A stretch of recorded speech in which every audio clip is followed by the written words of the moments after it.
Cubes are one of the main testing elements in Portal. They can be found in almost every single test chamber and do a variety of things. Which is why in today's episode of Chamberlock, I'm going to list every single cube in Portal. Starting off with...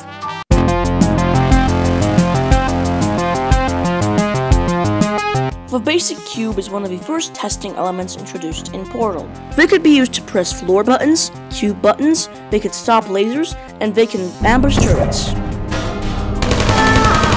Their design in Portal is just an average metal box with a blue cross and the Aperture Science logo on the middle of every side. Moving on to the next cube type in Portal 1, we have our faithful companion cube. This design is pretty similar to the original cube, but instead of a blue cross and Aperture Science logo, it's a pink cross and a heart on every side of the cube. It's pretty much mechanically identical to the normal cube, except now it can reflect high energy pellets, which is pretty cool and pretty nice. Now I think it's time I address the elephant in the room. His name is Bob. The next cube type in Portal is just a metal ball. It shares properties with the companion cube because it appears in the advanced version of Chamber 17, which is definitely the lowest point in Portal. Hey, at least Chamber 17 Advanced didn't have ban hacks.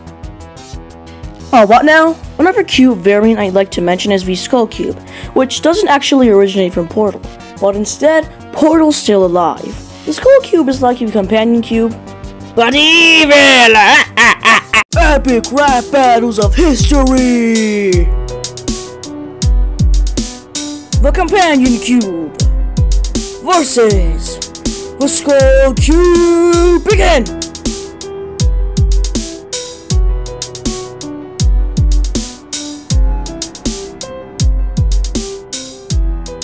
Get it because they're cubes and they can't talk?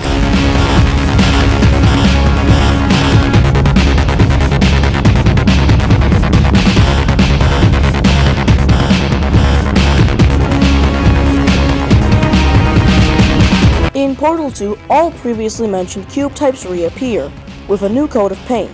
Except the Skull Cube. Rest in peace. Saddest. Portal 2 also features two new cube types, the Reflective Cube and the Frankenturret. The Reflective Cube, as the name suggests, reflects lasers, but can just as well be used as a regular cube. It also sports a neat design with this glass thing in the middle to actually reflect the lasers. The second new cube type is the Frankenturret, which, as the name suggests, is a Frankenstein between a cube and a turret. These little fellers can be seen in chapters 8 and 9 of Portal 2.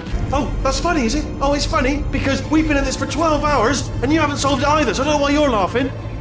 This is child abuse. There are two more cube types that are only accessible in certain versions of Portal 2, starting off with a scalable cube from the Sixense DLCs. This cube has a pretty cool mechanic, but a pretty bland design, which is the complete opposite of this next cube. This is the Contraption Cube. It has one of the best designs in Portal, but nah, I ain't reading all that, bro, and that was it. Bye.